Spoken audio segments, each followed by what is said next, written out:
sud-radio.fr. Sud Radio 10h midi. Débat. Les débats avec vous sur Sud Radio, avec aujourd'hui Régis de Castelnau. Bonjour Régis. Bonjour avocat. Valérie. Votre dernier livre, Une justice politique, est paru aux éditions L'Artilleur. Matteo Ghisalberti, journaliste franco-italien. Et vous êtes journaliste à Fil de Média. Bonjour. Bonjour. Lamia El Haraj, bonjour. Vous êtes Bonjour. députée de Paris et porte-parole du PS. Et Sophie de Menton, chef d'entreprise, présidente du mouvement éthique. Et vous venez de publier La France sans dessus-dessous aux éditions Erol, et vous viendrez en parler très prochainement. C'est un excellent livre qui fait le point sur ces absurdités administratives, entre autres, qui régissent notre pays. OMOL, les supporters de foot de plus en plus violents. C'est le 6e incident depuis le début de la saison. Le match a été interrompu hier, vous le savez. On va en reparler avec vous. Est-ce qu'il faut interrompre les matchs immédiatement? Guadeloupe-Martinique, la situation est grave. Le GIGN, le RAID sont partis pour tenter de rétablir l'ordre. Est-ce que vous comprenez ces manifestations? Ce matin, j'entendais, Éric Zemmour, encore une fois, qui disait qu'il comprenait ces violences. Covid, est-ce que le gouvernement prend-il suffisamment de précautions? Et puis on parlera peut-être d'Anne Hidalgo également. Beaucoup de dissensions visiblement sur sa candidature commence à se faire jour. On y reviendra dans un instant. Commençons avec vos coups de cœur, vos coups de gueule. Lamia, commençons avec vous. Alors moi j'ai un coup de cœur pour une fois. Oui. Ça va être l'interview de Didier Migaud dans Le Monde samedi dernier. Oui. Donc Didier Migaud est le président de la Haute Autorité pour la transparence de la vie publique, qui est une autorité administrative indépendante, qui est en gros le gendarme de la lutte anticorruption et à laquelle tous les élus doivent rendre des comptes, notamment en déclarant leur patrimoine, leurs liens d'intérêt éventuels et d'éventuels conflits d'intérêts. Et donc Didier Migaud a fait une très bonne interview dans Le Monde où il a dénoncé le manque d'ambition du gouvernement en matière de lutte contre la corruption. Et je crois que quand on voit la défiance aujourd'hui vis-à-vis de la classe politique, il est extrêmement important qu'on soit sûr et certain que chaque élu joue bien le jeu de la transparence vis-à-vis de cette autorité indépendante. Et lui appelle à aller plus loin en énumérant un certain nombre de propositions. J'ai trouvé que c'était une très belle interview et pour ma part, en tant que toute nouvelle députée et surtout plutôt jeune élue, je trouve que c'est important qu'on réussisse à recréer du lien de confiance entre les citoyens et les élus et où il faut arrêter que quelques-uns jettent l'opprobre sur l'ensemble de la classe politique. Alors c'est vrai Lamia, c'est vrai, mais il y a deux choses quand même qu'il faut dire. C'est que ils n'ont même pas le droit je dirais, un qui mange du homard, il est viré pratiquement du gouvernement parce qu'on lui a proposé du homard, qu'on lui a servi à table, qui vaut rien. D'ailleurs, si vous voulez acheter du homard sur la côte atlantique, il vaut mieux acheter du homard qu'à steak. Oui, non, mais c'est vrai. Non, mais je veux dire, là, c'était tout y avait parce qu'il y avait le symbole du homard. C'est pour ça que j'en parle. Et donc, c'est vrai que c'est épouvantable parce que dès qu'il y a la moindre chose, c'est monté en épingle de façon incroyable. Et puis, pour déclarer la transparence de la vie publique, je préside un mouvement patronal et bien évidemment, nous sommes soumis à tout ça. Vous ne pouvez pas savoir ce que c'est. Il y a pour une demi-journée avec 25 feuilles qu'on n'arrive pas à remplir si on reçoit quelqu'un qui fait plus ou moins de la politique. C'est devenu complètement dingue. Donc, je ne crois pas que ce soit au gouvernement d'en rajouter, parce qu'ils vont encore nous mettre des normes et des nouveaux questionnaires, on va devenir dingue. Ça n'empêchera pas les politiques. Oui, mais je ne suis pas politique, mais je suis quand même dans le coup parce que mouvement patronal. Donc, je veux dire qu'il y a énormément d'administratifs qui est fait là-dessus. Et moi, je pense que votre appel est bien, et celui de Migaud, au lieu de dire au gouvernement, c'est pas au gouvernement, c'est à chaque élu de reprendre un sens éthique et de responsabilité individuelle. Moi, je lancerai des appels à chaque élu, à la femme que vous êtes, qui fait certainement très attention. Vous êtes une nouvelle députée. C'est à vous de regarder votre déclaration en faisant hyper gaffe. Bien sûr, mais l'un n'empêche pas l'autre. En fait, si vous voulez, la question, c'est celle du contrôle et celle du lien avec les citoyens. C'est-à-dire qu'il est extrêmement important qu'il y ait une autorité indépendante qui puisse vérifier la véracité des faits. Autorités indépendantes. Oui, mais voyez, ce que vous êtes en train de dire, c'est extrêmement révélateur. Parce que vous avez une très petite minorité d'élus ou de responsables politiques qui ont pu faire ou qui font n'importe quoi. Du coup, il y a un doute vis-à-vis de tout le monde. Donc moi, je crois que c'est le rôle du Parlement d'être en capacité de s'emparer de ce sujet-là. Il y a eu un rapport qui a été rendu. Il y a un rapport qui a été rendu par par Marlex et par Raphaël Gauvin en la matière, avec une proposition de loi qui n'a pas été inscrite malheureusement à l'ordre du jour du Parlement, et je le regrette, et je crois que ça aurait été le rôle du Parlement d'en débattre, de simplifier, pourquoi pas, les démarches de déclaration, mais que ces déclarations-là puissent être contrôlées. En fait, vous avez un rapport avec une trentaine de propositions, notamment en termes de procédures de simplification dans les déclarations, le fait de pouvoir fusionner un certain nombre d'instances et d'être non pas en réaction systématique, mais plutôt être dans l'anticipation. À chaque fois qu'il y a eu des réformes en matière de transparence de la vie démocratique, ça s'est fait en réaction à une affaire. Et là, l'idée, c'est d'essayer d'anticiper. On marque une petite pause, c'est l'heure du journal, il est bientôt 11h et on se retrouve pour commenter l'actualité sur Sud Radio avec vous. À tout de suite. Sud Radio 10h midi, débat.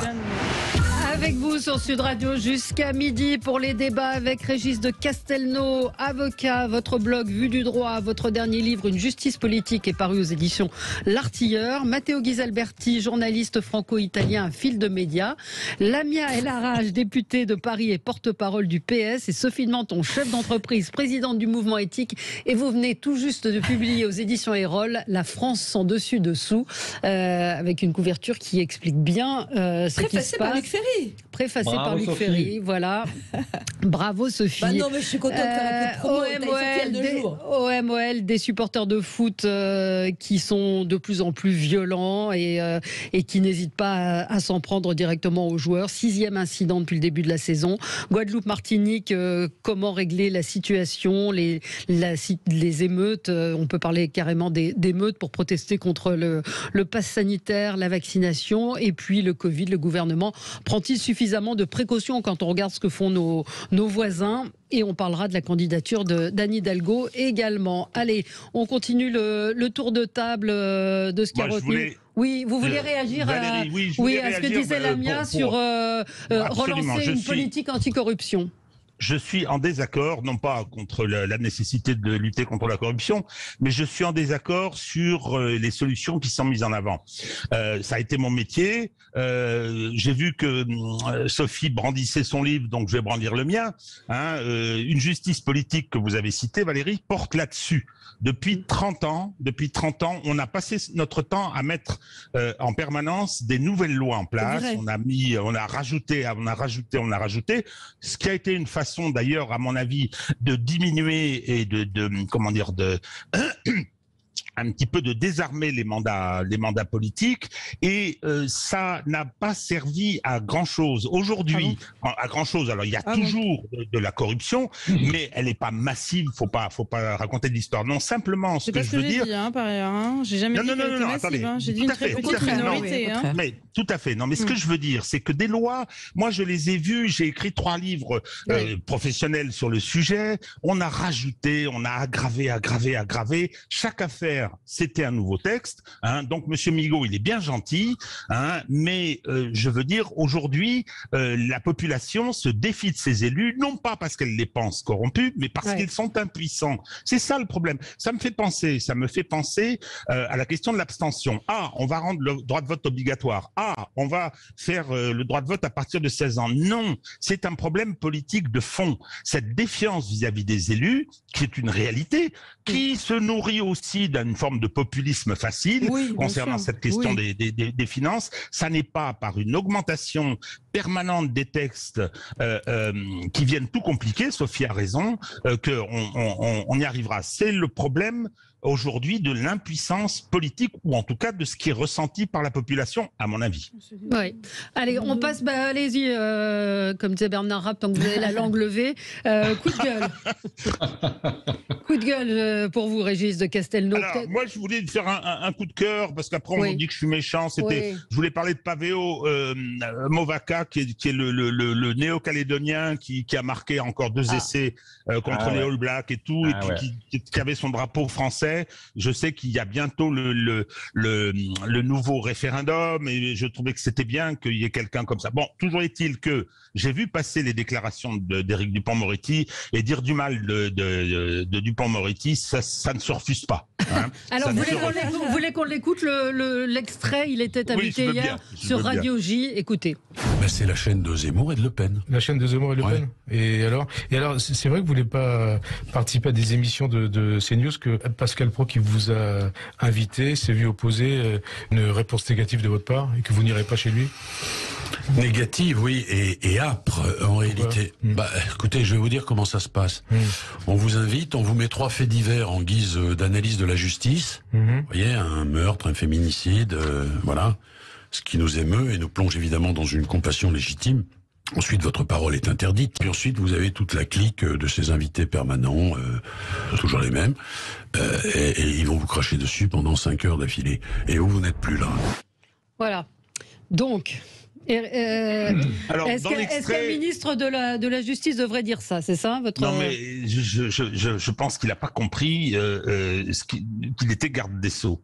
Il continue comme il était auparavant à débattre, à se lancer dans des rodomontades, et surtout là, en l'occurrence, il est face au 4e pouvoir, qui n'est pas institutionnel, mais qui est la presse et les médias, et il lance des anathèmes comme ça. C'est pas très sérieux. Il ferait mieux de s'occuper de son ministère, par exemple, le secret professionnel des avocats qui est actuellement piétiné, qui va l'être, puisqu'il y a un texte auquel il est incapable de s'opposer, qui va être adopté, qui le met délibérément en cause.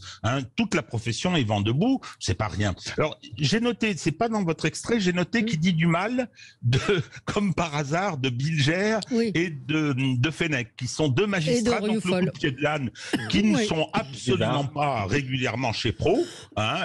Donc, je sais pas pourquoi est-ce qu'il se sent obligé de se comporter comme il se comportait dans les prétoires, ce qui était déjà pas fameux. Mais bon, ça c'était son affaire. Mais aujourd'hui, il est garde des Sceaux. C'est le 3e ministère d'État. Mathéo ? Vous voyez, Régis, on prend son rôle institutionnel comme si c'était le moment, en fait, pour s'exprimer sur tout et n'importe quoi, parce que lui, il fait exactement les mêmes choses qu'il reproche à ses ennemis, entre guillemets, parce que dès qu'il a un micro, qu'on lui donne un micro, il n'arrête pas d'attaquer aussi ses ennemis politiques, sans se rappeler qu'il est un ministre, qu'il est un ministre d'une fonction régalienne. Donc, moi, je suis désolé, mais d'ailleurs aussi pour revenir à ce qu'on disait tout à l'heure à propos de la corruption, en France et aussi en Italie, parce que j'ai toujours un regard sur l'autre côté des Alpes, on a une attitude qui est malsaine, parce que à la différence de ce qu'on fait par exemple aux États-Unis ou en tout cas dans le monde anglo-saxon, quand il y a quelqu'un qui est corrompu, il démissionne, et quand il y a quelqu'un qui attaque, qui ne respecte pas son rôle institutionnel, il a quelques problèmes et parfois il démissionne aussi. Enfin, je suis désolé. C'est l'exemplarité. Oui, c'est l'exemplarité. Oui, ce que dit Lamia. En France, et parfois en Italie, on a tendance non seulement à rester en place, mais aussi à être promu, entre guillemets, dans les parcours politiques. Donc, désolé, mais on ne peut pas avoir confiance dans des personnes qui non seulement ne payent pas, entre guillemets, pour leurs erreurs, mais ils prendre un avantage aussi. Oui, Lamia, oui, vous êtes... je suis pleinement d'accord. En fait, pour revenir sur mon propos, la question, c'est pas celle de c'est un fait majoritaire. Évidemment que ça ne l'est absolument pas. Simplement, à partir du moment où il y a un défaut grave qui est constaté par cette autorité indépendante, effectivement, il doit y avoir sanction. Et cette sanction, c'est la démission. Et quand on voit aujourd'hui le nombre de membres du gouvernement qui sont inculpés, qui sont mouillés dans un certain nombre d'affaires, de nature différente, eh bien, je suis désolée, mais ça prête pas à confiance. Et ça, c'est vraiment dommage, parce que depuis 2014, il y a énormément de choses qui ont été faites sous la responsabilité de François Hollande, qui avait justement initié cette haute autorité de la transparence, et on peut dire qu'aujourd'hui, globalement, les élus font le job. Mais il y a une défiance qui persiste, et elle est entre autres liée à ça, même si je vous rejoins, c'est pas du tout la seule raison. Mathéo, c'est un coup de gueule ou un coup de cœur ? C'est un coup de gueule parce que, alors, j'ai lu ce matin une étude internationale a été publiée sur l'état de la démocratie dans le monde. C'est l'étude publiée par l'Institut International IDEA et qui parle d'une démocratie en recul aux États-Unis surtout à partir de la deuxième moitié du mandat de Donald Trump, que je pense me rappeler qu'il n'est plus le président des États-Unis, première chose, et qui, jusqu'à preuve du contraire, il est banni par les réseaux sociaux, alors que il y a des leaders talibans ou des leaders des mullahs iraniens qui prêchent tous les jours, par exemple, la destruction d'Israël ou d'autres choses si sympas, et qui restent sur les réseaux sociaux et qui peuvent avoir leur droit de tribune, etc.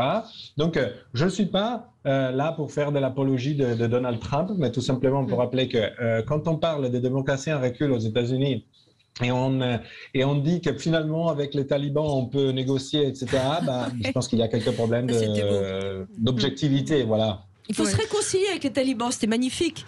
Non, avec les terroristes, c'est pas les talibans. Avec les terroristes, c'était exactement la même chose. On a eu aussi non, Sophie, il faut les faire venir pour les surveiller, c'est ce qu'avait dit. Voilà. Alors, il précise que le déclin des enquêtes du Congrès sur l'action du président entre 2018 et 2020 explique cette entrée des États-Unis cette année dans leur liste. Nous avons classé les États-Unis en recul pour la première fois cette année, mais nos données suggèrent que l'épisode de déclin a commencé au moins en 2019. Donc voilà, c'est l'explication. Valérie, je crois qu'il a commencé bien avant. Oui. Moi, je pense que les États-Unis sont aujourd'hui, mais ils ont de la ressource, sont dans une situation très préoccupante au plan politique. J'ai vu ce week-end, je me suis beaucoup intéressé au fameux procès de Kenosha, où le jeune de 17 ans, etc. Il a été acquitté. C'est un jeune, il faut le dire, c'est un jeune blanc qui a tué un jeune noir et qui a été... Non. Il a tué 2 personnes. Oui. Il a tué 2 personnes qui étaient blanches, qui étaient des repris de justice, dont un pédophile, mais c'est pas la raison. Et il en a blessé une 3e. Il a été acquitté. Pourquoi ?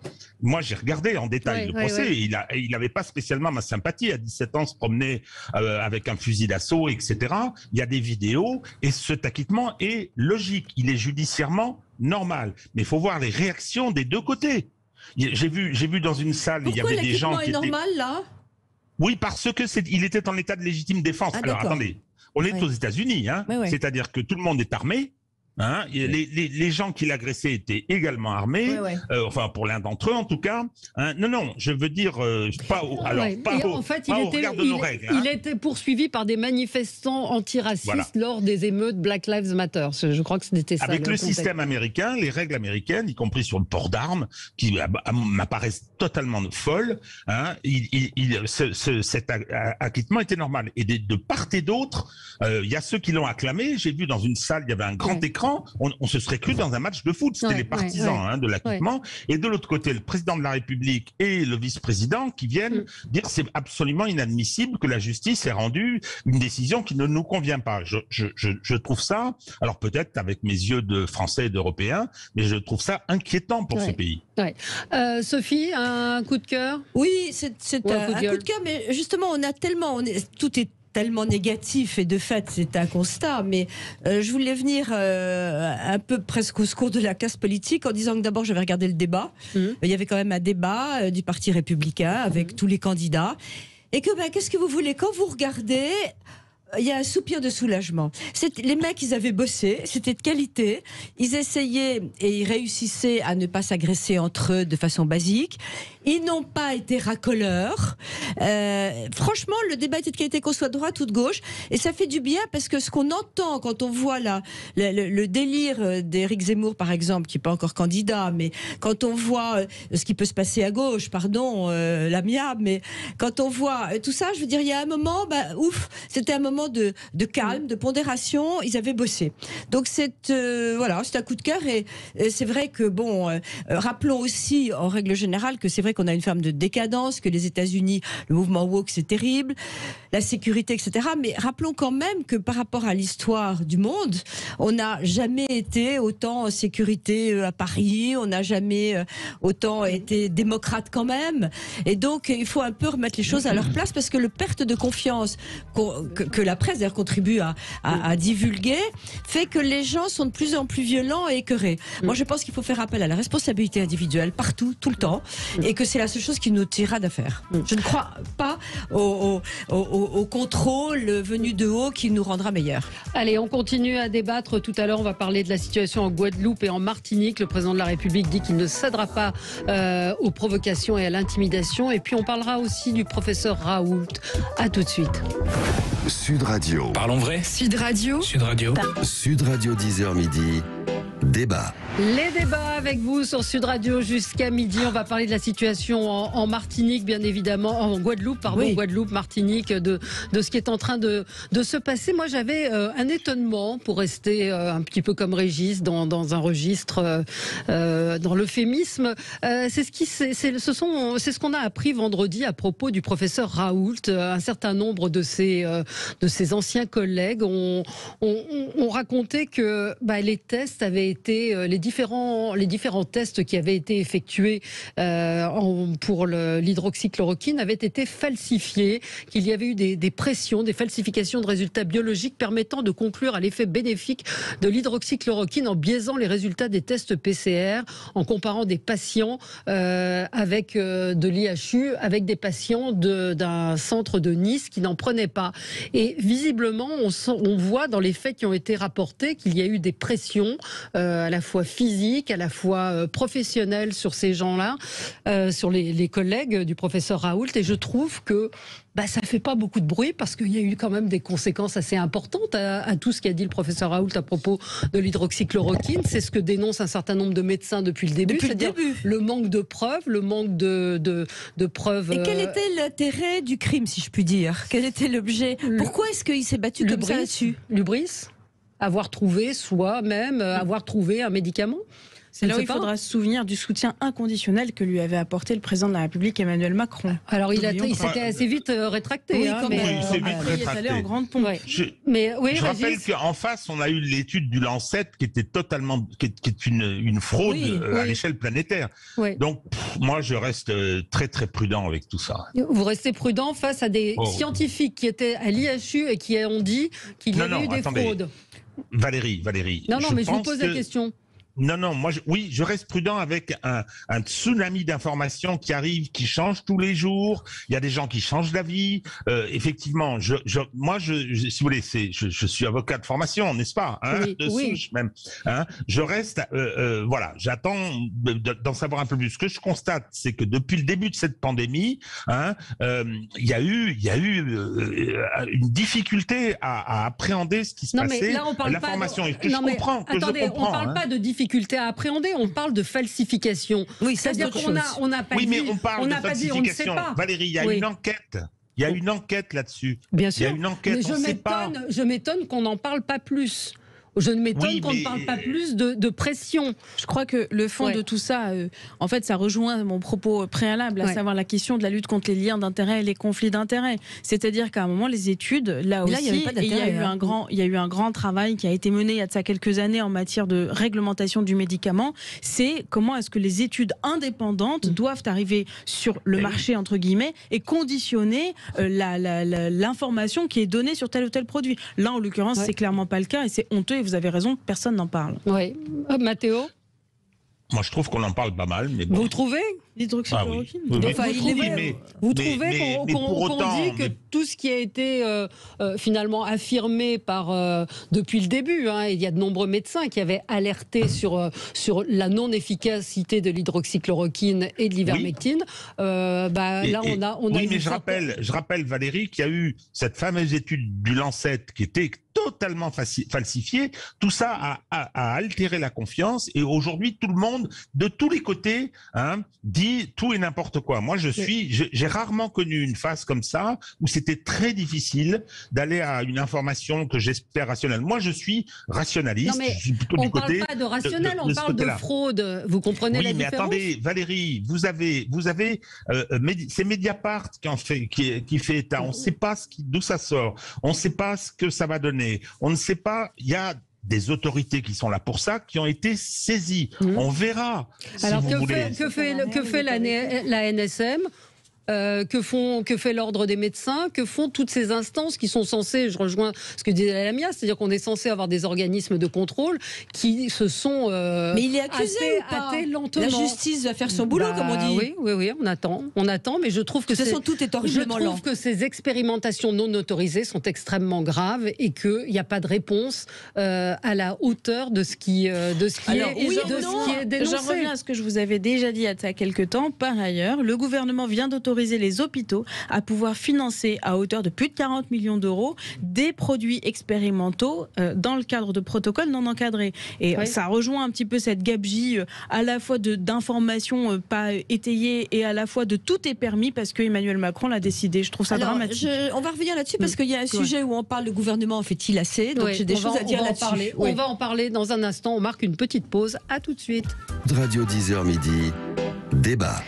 Les débats avec vous sur Sud Radio. On a pris beaucoup de temps pour le tour de table. Il nous reste néanmoins un certain nombre de sujets à traiter. Commençons avec la situation en Guadeloupe et en Martinique. Mouvement de contestation anti-vaccin qui a dégénéré, des barricades, des scènes de pillage. La réponse de l'État, c'est la fermeté. On a vu que le RAID et le GIGN étaient partis là-bas. Depuis l'été, le taux de vaccination a progressé en Guadeloupe. 90% des soignants sont vaccinés, mais c'est vrai qu'il y a un appel à la grève générale en Martinique aujourd'hui et que la situation visiblement semble s'installer. Le président de la République ce matin a déclaré que la situation était explosive et qu'il défendait la vaccination et qu'il appelait à ne pas céder à la manipulation. Sophie de Menton, que faire? Ce matin, j'entendais encore une fois, je le redis, Éric Zemmour qui disait il faut comprendre, aujourd'hui on en fait trop sur le Covid, ça sert à masquer des sujets plus importants. Je comprends ces violences, je comprends ces manifestations. Il y en a eu en France aussi, des manifestations. Je ne les comprends évidemment pas. Cela dit, il y a un moment où il y a une lassitude, j'ai presque envie de dire ok, ils veulent le Covid, qu'ils l'attrapent. Voilà. Je veux dire, est-ce qu'il faut faire la guerre? Ils veulent attraper le Covid. Il y a les pro-Covid et les anti-vax. Je veux dire, qu'est-ce qu'on va faire? On va aller tirer, se battre sur la foule, etc. Je ne comprends pas d'ailleurs. On va tout à fait au-delà de ça, mais ces départements d'outre-mer posent très souvent problème. On leur impose. Et ils vivent grâce à nous, mais on leur impose aussi des règles qui sont très spécifiques. Il y a des indépendantistes, je me demande s'il ne faut pas les laisser être indépendants. C'est ce que dirait le wokisme, pour une fois. Non, mais je veux dire que je suis très troublée quand on envoie le RAID et l'armée à la Guadeloupe. Bien sûr qu'il faut, en principe, mais voilà, ils veulent pas se faire vacciner, ils veulent être malades. Qu'est-ce que vous voulez que je vous dise? Je pense qu'il faut juste faire attention quand on dit le RAID et le GIGN. En fait, ça a aussi une explication historique, c'est-à-dire que les CRS ne sont plus envoyés en Martinique et en Guadeloupe à cause des incidents qui se sont passés à la fin des années 60 où ils avaient tué 7 personnes et où du coup il y a une antériorité importante. Les territoires d'outre-mer font partie du territoire français. Je crois qu'il faut prendre en compte les spécificités locales en matière de vaccination qui sont liées à la fois au passé colonial, qui sont aussi liées à l'affaire du chlordécone. Pour rappel pour nos auditeurs, le chlordécone, c'est un mensonge d'État qui a été organisé et où pendant des années on a asperger les sols guadeloupéens, martiniquais de ce produit qui est un produit hautement cancérigène et donc il y a une défiance importante. Je crois qu'il aurait fallu que cette campagne de vaccination dans les territoires d'outre-mer, elle se fasse de façon différente avec des moyens beaucoup plus importants pour aller inciter les gens à se faire vacciner et faire de la pédagogie et c'est comme ça que ça aurait pu fonctionner. Pour autant, le climat de violence est absolument inacceptable. Inacceptable parce que justement, on est en France et que quand on a envie de s'exprimer, on a le droit de manifester, mais on ne peut pas piller, saccager ce qui est en train de se passer actuellement, c'est extrêmement grave et je crois que il faut à la fois de la fermeté et à la fois prendre en compte la situation locale. Et je me permets juste, Valérie, si vous le voulez bien, si vous voulez bien juste encore 10 petites secondes, c'est pas du tout de la langue de bois, 10 petites secondes, je crois que ce climat de tension et de violence qu'on voit, il est à tous les niveaux. On parlait tout à l'heure du match d'hier, on parle de la population générale, on parle des Outre-mer. À chaque fois, qu'est-ce qui ressort? De la défiance, de la violence. Ça veut bien dire qu'on est dans un moment où la tension sociale, elle est au maximum et qu'il est temps d'apporter des réponses autour d'un projet social qui tiennent en compte les peurs de chacun et qu'on y réponde de façon concrète et construite et non pas laisser la voie aux populistes. Et je crois que c'est ce qui est en train de se passer dans les médias. Là, ça veut rien dire. Nos amis à distance ont du mal à s'exprimer, Sophie. Il faut les laisser, parler. Régis Castelnau. Moi, j'ai déjà parlé, il n'y a pas de souci. Non, ce que je veux dire simplement, c'est que je me demande dans quelle mesure la bataille autour de la stratégie sanitaire n'est pas... Le terme est difficile, n'est pas un prétexte. Il y a une crise sociale grave aux Antilles. Rappelez-vous, il y a, alors je me rappelle plus exactement, 2-3 ans, hein, et la Guadeloupe, c'était encore plus grave qu'à la Martinique, où on avait 2 îles qui étaient dans une phase insurrectionnelle qu'on retrouve là. Et donc, je crois que c'est de nouveau l'étincelle qui met le feu à la plaine. On a un problème social d'envergure dans ces territoires. Et clairement, je pense pas que ça se réduise en problème de vaccination et en problème de rétablissement de l'ordre. C'est malheureusement beaucoup plus sérieux. Mais c'est-à-dire... Mais oui, mais en même temps, c'est-à-dire le point de départ, ça a quand même été la vaccination alors, qu'est-ce qu'on fait pour les soignants. Qu'est-ce qu'on fait? Oui, mais vous vous rendez compte de la violence du refus? On n'a jamais eu ça. Et à la Réunion, qui est un territoire, un département d'outre-mer, j'y tiens, hein, que j'ai la prétention de pas mal connaître, c'est absolument pas dans ces proportions. Il y a eu un petit peu de rejet. Il y a une dimension culturelle incontestable, mais je pense que le problème, il est d'abord et avant tout social. Oui. Alors qu'est-ce qu'on fait, Matteo Ghisalberti? Ah, on l'entend pas, Matteo. Il y a un problème de micro. Mais alors, qu'est-ce qu'on fait, effectivement, là, Sophie? Qu'est-ce qu'on fait? Bah oui. Moi, je sais pas. Hein. Donc, vie chère, chômage, pour rejoindre ce que disait Régis, vie chère, chômage, coupure d'eau, d'électricité. Y a tout 30% des habitants de Guadeloupe n'ont pas accès à l'eau aujourd'hui. C'est scandaleux. On est en France. 41% des jeunes des 15-29 ans sont au chômage en 2019. Aujourd'hui, on est à peu près 35% du fait de la réforme du chômage qui a radié un grand nombre d'individus. Aujourd'hui, quand vous regardez le coût de la vie, que ce soit en métropole ou dans les territoires d'outre-mer, c'est scandaleux. Donc, je crois que ce qu'il faut, c'est y répondre de façon concrète. Parler de hausse des salaires, parler de la question de l'augmentation du prix de l'énergie, parler de la question de l'emploi.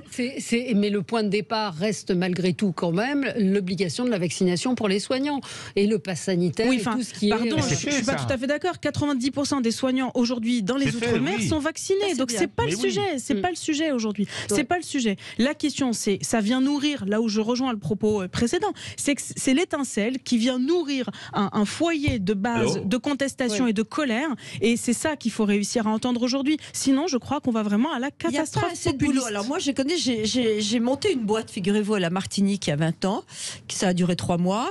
C'est terriblement difficile de travailler, de monter des boîtes là-bas, etc. C'est très très compliqué. Le patronat se casse aussi les dents beaucoup. Donc il y a du chômage parce qu'il n'y a pas assez d'entreprises. Excusez-moi. Matteo, on vous a retrouvé. Désolé, il y avait un problème technique. Non, je pense que effectivement ce problème de la vaccination, ces réactions à la campagne de vaccination se superposent à des problèmes qui existent déjà et qui on a vu aussi en France avec les gilets jaunes. Dans le sens qu'il y a une tension sociale qui a été niée pendant des années par plusieurs gouvernements. Et puis, quand on parlait de violences un peu diffusées un peu dans toute la société, il ne faut pas oublier non plus que dès qu'on dit quelque chose qui n'est pas du goût du gouvernement en place, on est tout de suite matraqué. Je le sais en tant que journaliste, mais c'est pas seulement le cas en ce moment avec la majorité macroniste, c'était déjà le cas avec les socialistes et avant encore avec la droite. Et puis n'oublions pas aussi que à propos du vaccin, c'est vrai ce qu'il disait Madame la députée à propos de l'aspersion du produit cancérogène sur les sols des chlordécone. Mais n'oublions non plus que Christiane Taubira, il y a quelques semaines, avait dit qu'elle n'invitait pas les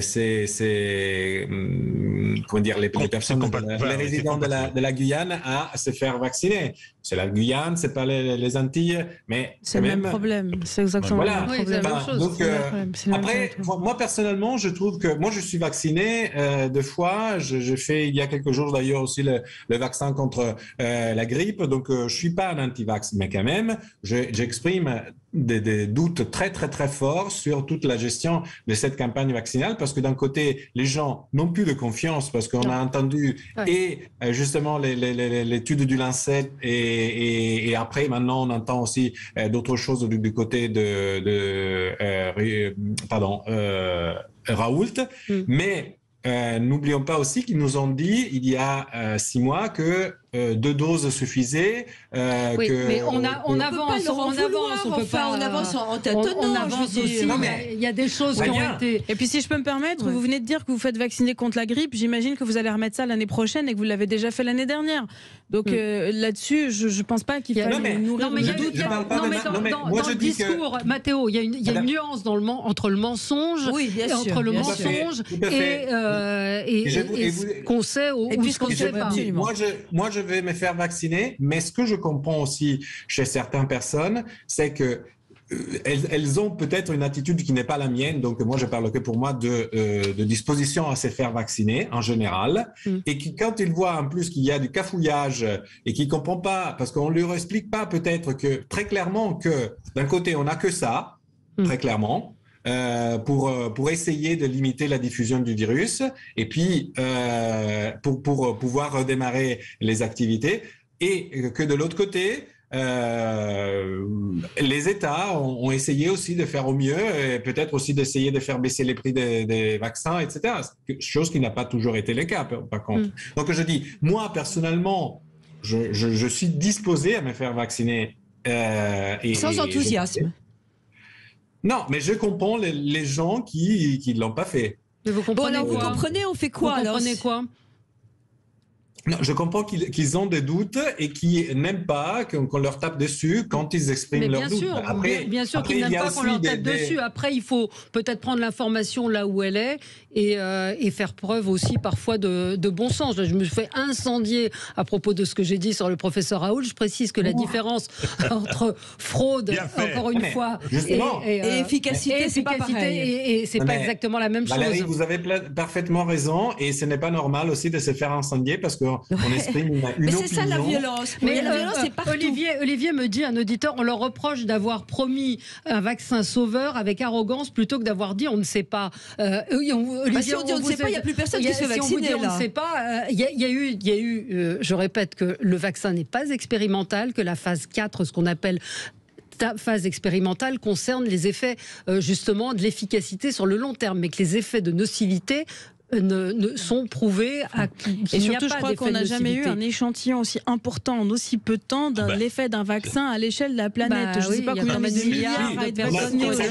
la première fois qu'on a une pandémie déclenchée par une légèreté de la part d'un régime communiste. On fera une émission avec un médecin si vous y croyez, mais Camille me dit des gens vaccinés attrapent la Covid, pourquoi vous n'en dépâtez pas ?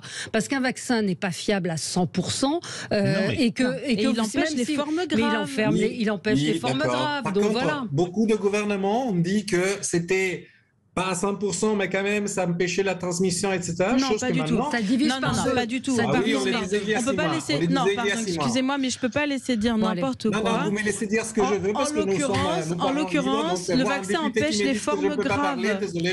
Alors, allez-y, Mathéo.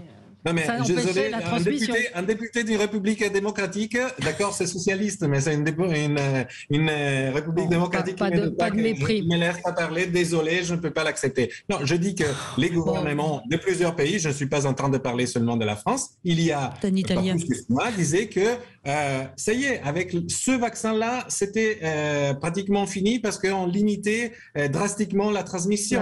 Chose que malheureusement... Oui, mais Mathéo, c'est bon, voilà. Mais on est suffisamment rationnel, on est suffisamment intelligent, y compris tous ceux qui nous écoutent, pour comprendre qu'on n'a jamais fait un vaccin aussi vite. On a essayé, on n'avait que ça pour lutter contre ça. On a essayé de convaincre les gens de se faire vacciner. On pense effectivement que ça évite peu ou pas assez la transmission, mais que les gens qui sont malades le sont quand même beaucoup moins. Aujourd'hui, on a commencé à tempérer les choses, mais maintenant, si vous commencez à dire « ouais, ça sert pas vraiment, de toute façon, on peut l'attraper, etc. », ne dites pas aux gens, parce que le problème, c'est que plus il y a de gens qui sont vaccinés, moins il y a de transmission quand même. Donc le problème, c'est que ça ne concerne pas uniquement nous-mêmes, ça concerne tout le monde. Alors, on était parti sur la Guadeloupe, la Martinique, on a Xavier, un auditeur qui voulait réagir. Bonjour. Bonjour. Voilà, je vous appelle parce que j'ai été journaliste en Martinique à RFO pendant 3 ans, de 2009 à 2012. Et en allant sur place, j'ai découvert des choses que je ne connaissais pas du tout. Du genre, il y a plus de 30% de jeunes qui sont au chômage. Beaucoup se droguent avec du crack. Il y a beaucoup d'armes qui viennent du Venezuela. En 2010, il y avait un décès par mort violente quasiment tous les jours, 90 gendarmes blessés sur des contrôles routiers par des voitures ou des motos qui fonçaient sur eux. Donc il y a un grand malaise et je pense que l'histoire des antivax... C'est la Guyane, Allô ? Oui, on vous écoute. L'histoire de l'antivax, ce n'est en fait qu'un prétexte pour une situation dans ces îles, Guadeloupe et Martinique, parce que les deux c'est pareil, où il y a des gros problèmes sociaux. Il y a aussi une partie d'indépendantistes qui poussent chaque fois qu'ils peuvent pour essayer d'amener la population vers la demande d'indépendance. Et enfin, pour terminer, il y a aussi le fait qu'ils n'ont jamais supporté le coup qu'on leur a fait avec le chlordécone. C'est ce qu'on a dit, c'est ce qu'on a dit, Voilà, quand on est là-bas, par exemple, on ne peut pas manger du poisson qui est pêché au bord des côtes parce qu'il est complètement infecté. Et toutes les terres sont infectées. Oui, non, mais c'est ce que disait tout à l'heure Lamia El Harraj, c'est-à-dire cette défiance, elle vient aussi, elle a des sources. Merci Xavier d'avoir appelé. Je sais que vous êtes un auditeur fidèle. Est-ce que le gouvernement en fait assez en France? C'était aussi un des thèmes qu'on voulait évoquer. On voit que partout en Europe, dans de nombreux pays frontaliers, il y a des mesures assez sévères. On pense à l'Autriche. Enfin, on n'est pas frontalier de l'Autriche. C'est pas le même taux de vaccination. C'est pas le même taux de vaccination. Oui, mais il y a quelque chose qu'on oublie complètement et ça me sidère de voir à quel point on est étatiste. Vous le savez, je m'occupe des entreprises. Il y a un mouvement qui a été lancé pour protéger de la Covid. On ne dit pas un mot des dizaines de solutions complémentaires à la stratégie vaccinale pour freiner la 5e vague. Les solutions doivent être promues. On n'y arrive pas. Il y a des dizaines et des dizaines d'entreprises qui ont des analyses sur l'efficacité de leurs produits. On a des purificateurs d'air, des surfaces virucides, des destructions de virus, des détecteurs de virus. Bon, toutes ces solutions, elles ont fait leurs preuves par des tests de labo, mais l'État doit intervenir, demande 6 mois de délai pour avoir ses propres tests en comparatif. Et si ces entreprises se mettent à commercialiser vraiment comme elles le voudraient sur le marché, elles aient immédiatement la DGCCRS qui se pointerait. Si vous faites une peinture virucide et qu'il y a un cas de Covid, vous allez en tôle en gros. Donc on a quand même, j'exagère un peu, mais franchement, l'entrave qui est faite et on empêche les entreprises privées de se battre sur ce terrain. C'est ce qui s'est passé, ce que je dis dans mon livre d'ailleurs, c'est ce qui s'est passé pour les masques, c'est ce qui s'est passé pour les tests. On n'avait pas le droit de tester nos salariés, on n'a pas le droit de faire venir une infirmière pour les vacciner, on n'a le droit de rien. Zéro confiance envers les entreprises. Un gouvernement qui réclame la confiance pour lui-même, la confiance dans la classe politique, il ne fait pas confiance. Et actuellement... mais alors quoi ? Alors, il faut absolument qu'ils soient conscients de ça, qu'ils s'y mettent. Alors, les malheureuses boîtes vont voir les ministères en disant, écoutez, voilà, là, regardez, voilà mes tests, on a une peinture, vous pouvez mettre de virucides dans les métros, voilà, les capteurs de CO2, voilà. Ils disent, oui, mais on n'a pas le temps de faire les vrais tests, etc. Il faut 8 mois. Oui. Non, mais là, il y a un problème. Je crois qu'il y a un problème de méthode. Tout d'abord, sur la question de est-ce que le gouvernement en fait assez. Moi, je crois qu'à ce stade, on est plutôt dans une disposition qui fonctionne. Et c'est pour ça, cher Mathéo, que je ne pouvais pas tout à l'heure vous laisser dire n'importe quoi, puisque justement, je suis députée. Donc, mon rôle, c'est effectivement de vous écouter, mais aussi à un moment de vous contredire. Et donc, laisser sous-entendre qu'en fait, la vaccination empêche complètement la transmission du virus, c'est faux. La vaccination permet de réduire les formes graves. Ça veut dire que vous l'attrapez, mais vous ne finissez pas, en gros, aux soins intensifs ou alors de façon très marginale. Et donc, à partir de là, ce qui est fait actuellement grâce à notre excellent taux de vaccination par rapport à des pays voisins, ça permet de réduire effectivement les formes les plus graves.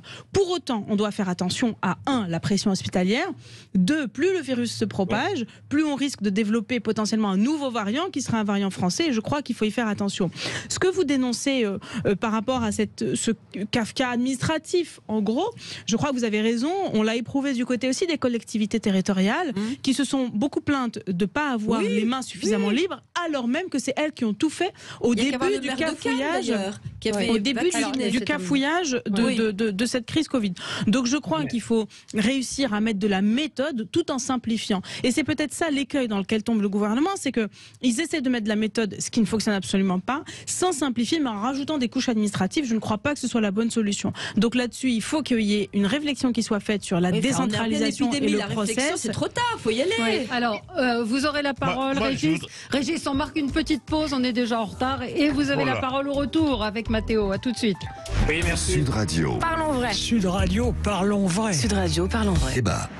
Les débats avec vous jusqu'à midi. Régis de Castelnau, vous vouliez réagir sur notre débat. Est-ce qu'on en fait assez? Est-ce que le gouvernement en fait assez? Alors, je ne sais pas s'il en fait assez. Alors, il y a une tendance un petit peu à dramatiser. Allez, on va pas être trop méchant. Il y a une tendance à dramatiser. Il y a une tendance à la navigation à vue. Est-ce que c'est impossible? Et puis, il y a aussi une communication qui est quand même très mal maîtrisée. Parce que Mathéo a raison. Il y a 6 mois, 8 mois, on nous disait, hop, le vaccin, c'est la solution formidable. Moi, j'étais pour tout de suite. J'ai même été trop tôt faire ma 3e. Il me manquait 1 mois pour me faire ma 3e, mais j'ai essayé de comprendre et assez vite j'ai mesuré que effectivement ça protège contre les formes graves à 90%. Ça veut dire qu'une personne sur 10 peut déclarer une forme grave. Donc ce vaccin est une formidable protection, mais une protection bien évidemment relative. Mais c'est plus facile de raconter l'histoire, non pas quand on connaît la fin, mais quand on connaît la suite. Quand on voit Véran a menti tout le temps. C'est extraordinaire. Je ne vais pas le lui reprocher. Il n'y aura jamais de 3e dose. Bah oui, il y a une 3e dose, etc. Et tout ça provoque une grande confusion. Mais en même temps, est-ce que c'est évitable? Je suis pas sûr. Regardez, sur le pass sanitaire, moi, quand on a instauré le pass sanitaire, j'ai dit mais c'est inutile puisqu'en fait, on peut quand même attraper, mais ça c'est sans forme grave. Et deuxièmement, ça n'empêche pas la circulation, même si ça la diminue. Moyennant quoi? C'était un instrument de répression, c'était un instrument pour forcer les gens à les vacciner et ça a marché. Ouais. Et ça a marché, donc je m'incline, je change d'avis, si vous voulez. Le pass sanitaire, dans sa fonction d'incitation et quelque part d'obligation au vaccin, il a fonctionné. Est-ce qu'on peut éviter ces situations? On dira mais regardez ce que fait l'Autriche, regardez ce que fait. Je suis pas sûr. C'est nécessairement une navigation à vue. Moi je suis indulgente aussi. Oui, alors oui, Matteo Ghisalberti. Juste une chose, je répète, je suis vacciné et je ne suis pas contre les vaccins. Mais j'invite tout simplement à réfléchir un peu de façon non seulement d'ailleurs franco-française. Par exemple, l'Irlande, où il y a, je parle des chiffres de Google sur les vaccinations, il y a 75% de la population qui est vaccinée avec les 2 doses. Il y a 4 jours à recommencer à mettre des couvre-feux. Et parce que ce que je veux dire, c'est que peut-être, plutôt que dire en amont, on fera plus, par exemple, de restrictions, ça suffira à avoir la 2e dose ou la 3e, je ne sais pas. Les gouvernements, je ne parle pas seulement du gouvernement français, devraient peut-être avoir l'humilité de se dire préparez-vous parce que on devra peut-être quand même coupler d'autres initiatives pour éviter la propagation. Parce que là, effectivement, il y a une remontée des cas aussi en France, mais rien n'exclut qu'on pourra peut-être être amené à changer encore nos habitudes. Ça serait à mon avis, ça serait plus facile même pour les gouvernements de faire passer une pilule de ce type plutôt que leur dire non, maintenant il faut faire comme ça parce que c'est votre faute, il y a trop de circulation du virus, encore une fois. C'est votre faute, on va arrêter d'accuser les gens là un peu. C'est un peu ça qu'on dit quand on dit... Non, ce qui est vrai, Mathéo, c'est que moi je constate la disparition des gestes barrières et d'ailleurs je me mets dans l'eau, mais là ça devient épouvantable quand on va à déjeuner ou à... Non, mais les gens s'embrassent, c'est fini, c'est fini. Et moi je lance un appel là, parce que qu'on soit anti-vax ou pas, surtout si on est anti-vax, au moins qu'on se protège, gestes barrières. La plupart des gens disent qu'ils le font. Mais ils ne le font pas. La réalité est là, ils ne le font pas. Il y a une baisse de la vigilance chez et tout là, le monde. Il faut le rappeler tous les jours, Valérie, je crois. C'est évident. Je voudrais répondre à monsieur Robert Jean Bousquet qui me dit toujours rien sur la fatwa de Jean-Christophe Lagarde. Il est vrai qu'avec une balle dans la tête, vous savez, Jean-Christophe Lagarde, il serait moins diseur. Seriez-vous jalouse de son talent? Voilà le type de message qu'on reçoit. Envieuse de sa notoriété? Non, pas du tout, je vous rassure, monsieur Bousquet, je ne suis pas du tout envieuse. Et si vous aviez écouté l'émission depuis le début, vous auriez vu que nous avons passé dans le zapping ce son absolument choquant, effectivement, de monsieur Lagarde. Voilà, donc j'aime bien répondre de temps en temps comme ça aux auditeurs. Mais c'est la démocratie à la radio. Alors peut-être que je peux paraître violente parfois, mais je trouve que les réactions sont aussi très haineuses et ça rejoint un petit peu ce qu'on disait tout à l'heure avec Samia El Haraj. Mais comme d'habitude, c'est la minorité qui est haineuse. C'est les extrémistes qui se font entendre. En France, il y a une majorité silencieuse qui est d'accord sur beaucoup de points. Et c'est partout pareil. Ceux qui se manifestent, c'est ceux qui sont violemment pour ou violemment contre. Absolument. On n'a pas parlé de foot, on peut peut-être en dire un mot. Est-ce qu'il faut arrêter les matchs? Est-ce que c'est on ne parle pas d'Hidalgo, Lamia va être déçue. Lamia va être déçue. Bon, vous voulez quoi? Non, mais Hidalgo, c'est bien. Bon, alors, mais oui, il nous reste 47 secondes. On ne peut pas traiter de cela. On fera revenir Lamia pour en parler. Et non, le foot. Mais c'est toujours un plaisir de venir vous voir. Voilà, vous reviendrez. Le foot, est-ce qu'il faut arrêter les matchs comme ça a été fait hier tout de suite et puis qu'il y ait des responsabilités parce qu'on a entendu les uns rejeter la faute sur le préfet, les autres sur les présidents de club. Vous dites quoi, Régis? Oui. Moi je dis que oui parce que je pense qu'il y avait une espèce d'hypertrophie. Ce football est devenu obèse. Le Covid avec les stades fermés, ça a déjà été un premier coup qui a été porté à ce business model. Et là, la tension qui est insupportable parce que ce qui s'est produit hier, c'est déjà produit depuis le début de la saison à d'autres endroits. Et je pense qu'il va falloir que tout ça se dégonfle, les rémunérations vertigineuses, etc. Que je trouve pas indu dès lors que ça marche bien, mais aujourd'hui, non, il y a besoin d'un vrai assainissement, mais je pense qu'on va y aller au fur et à mesure. Vous pensez? Bon, oui. Je crois que Roland Garros et au tennis, ça se passe très bien. La violence, et au rugby, la violence, elle est plus dans les stades. Elle est plus globale, c'est ce qu'on dit depuis tout à l'heure. Il y a une tension sociale qui est incroyable. Peut-être qu'une des suggestions, ce serait de remettre en place l'instance nationale du supporterisme qui avait été créée en 2016 sous l'égide de François Hollande, installée en mars 2017 et qui permettait de mettre autour de la table à la fois les clubs, à la fois les représentants de supporters. Mais globalement, je crois que effectivement, dans le cadre du foot, il était très opportun d'arrêter le match hier, qu'il aurait même fallu le faire plus tôt et pas tergiverser pendant plus d'une heure pour savoir si c'était opportun ou pas. Mais plus globalement, je crois qu'on a une tension sociale qui est incroyable, avec un niveau de violence qu'on a rarement atteint et qu'il est temps de pouvoir y répondre, mais de façon plus globale, en parlant emploi, en parlant salaire, en parlant liberté. Stop, Sophie. C'est bien, mais c'est très abstrait. Mathéo, d'accord? Non, je pense aussi qu'il faut interrompre les matchs de n'importe quel sport d'ailleurs quand il y a un acte de violence. Mais je pense aussi que les actes de violence, les acteurs qui font des violences se sont autorisés parce que de toute façon on n'a pas assez de respect aussi des institutions et de la police en particulier. C'est fini. Merci à tous les quatre. Très bonne journée sur Sud Radio. André Berkoff dans un instant. À tout de suite. À demain, pardon. Sud Radio. Sud Radio. Parlons vrai. Parlons vrai.